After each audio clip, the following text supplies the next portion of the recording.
The female factories were places of assignment. They were places they were barracks where women were kept overnight or for a number of months or a number of years. They could be assigned to anyone. They were separated from their child. If the child was up to the age of 3 and still nursing, they could stay with the women, but after that they were separated. If a convict or a free settler wanted a wife, they could go to the factory.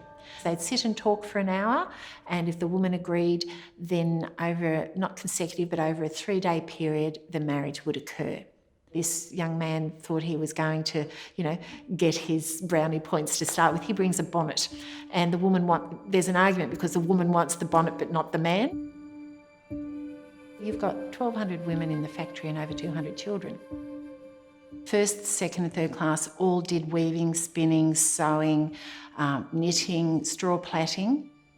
Washing was something that the women did for the colony. And the third class did rock breaking and picking oakum, which is getting tar out of ship's rope.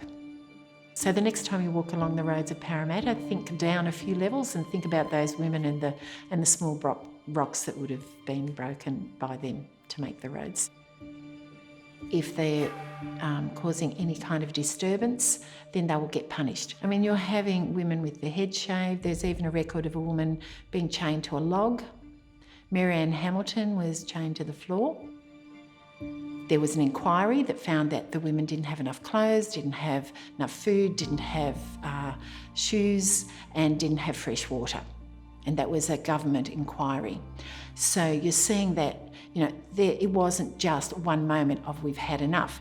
And then you get to the Monday and Tuesday before the 1827 riot, and 14 women decide they've had enough. Their rations have been cut. At this stage it's only tea and sugar, and they've decided, 14 of them, we're not going to do any work until you return our rations.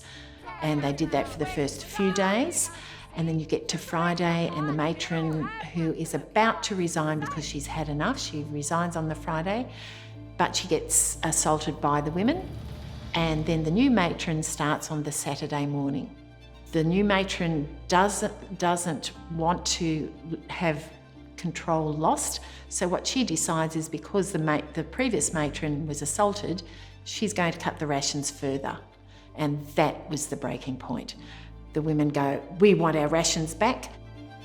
They've got pickaxes, they're breaking down the gates. They're described by the different newspapers as Amazonian banditti going through the town, and 40 sergeants going in all different directions trying to quell the women. But 40 sergeants with bayonets. And we're talking 100 women going through the town. And why? They're picking up bread, they're picking up food, they're breaking into some of the shops. The shops are throwing out food so that the women can grab it. And they escape through the town, they go into the bush of Toongabbie. It takes past December to get all the women back, and the last 3 women were found 150 miles away. This was the first women's action in Australia. Over half of them were Irish, so you've got of people who've been put down for over 500 years, being sent out here and being put down again. You can incarcerate them, you can put them down, you can shave their heads, you can take away their food, but they still keep rising up. They can be imprisoned, but they just can't be kept down. I think that's embedded in who we are. They did get their rations returned, so they did have a success. You're getting that sense of humour, the sticking together, the mateship. And I think in part you can come back to these factory women. We've estimated about 1 in 5 to 1 in 7 Australians are related to these women, the women who went through the factory systems. If they couldn't have got those women back, it would have been a total other story.